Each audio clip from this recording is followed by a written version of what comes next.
Hi everyone, my name's Nicola. I work for a company called Grosvenor, and I'm going to next. Thank you. So Grosvenor is a company that has more than 300 years experience of helping to make and manage places across London. We wear lots of different hats, have various different roles. We're a developer, partner, investor, landlord, and I sit in our sustainability team. But I don't sit in the environmental side of the sustainability team, I sit in the social and community side of it. But I'm here today to show how those two parts and topics and areas of focus really do come together, and you need to think about it in the round so that we can make sure that climate change is also acting on social inequalities as well and not leaving anybody else behind. So a little bit more about Grosvenor very quickly. Our heartland's in the West End of London, particularly Mayfair and Belgravia. And here we support thousands of residents, workers and visitors every year. We also are active in other cities across the UK and have properties elsewhere in the world as well. And we really want to make sure that the places that we help shape and that we manage in the long term can deliver environmental sustainability and support communities at the same time. And we call that being planet and people positive. So starting with the planet positive goals then, here are our 4 targets. We've got one around net zero carbon, which you've obviously heard a lot about today. There should be a kind of pound drop every time we say it. And we really want to ensure that we deliver that by reducing our emissions by 52% by 2030. So it's a tighter target than some of the other dates you've been hearing about at the moment.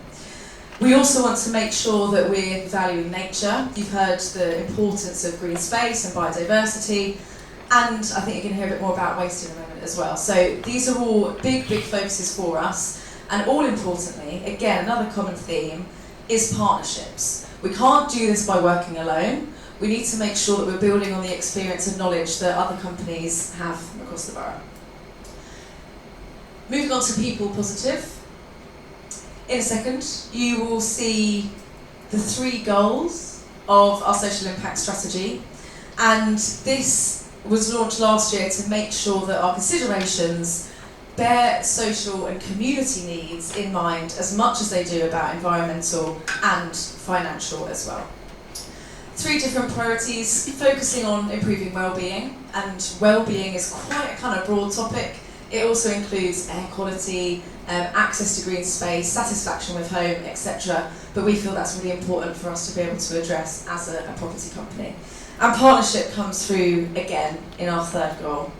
One way that we can deliver both our people and planet approach and goals is through our community investment programme. Next one, please.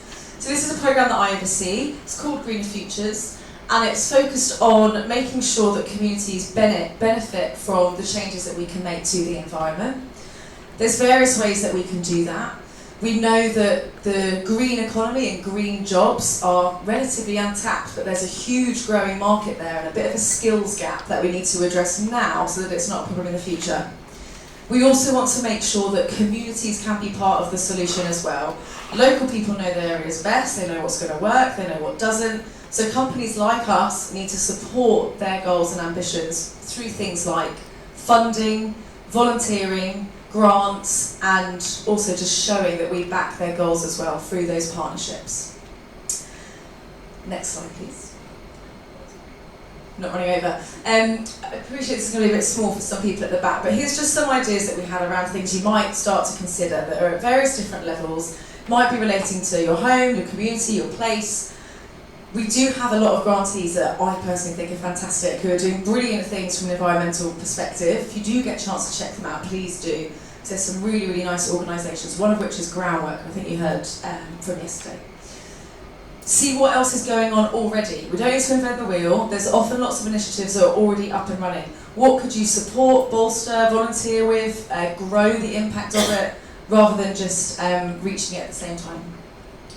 These are all quite specific here, but you've heard about gas boilers, replacing it with low carbon heating, and basically making sure that you're covering all bases at all levels. That's it from me, but I am going to stick around this afternoon, so grab me if you've got any questions or want to discuss more. Thank you.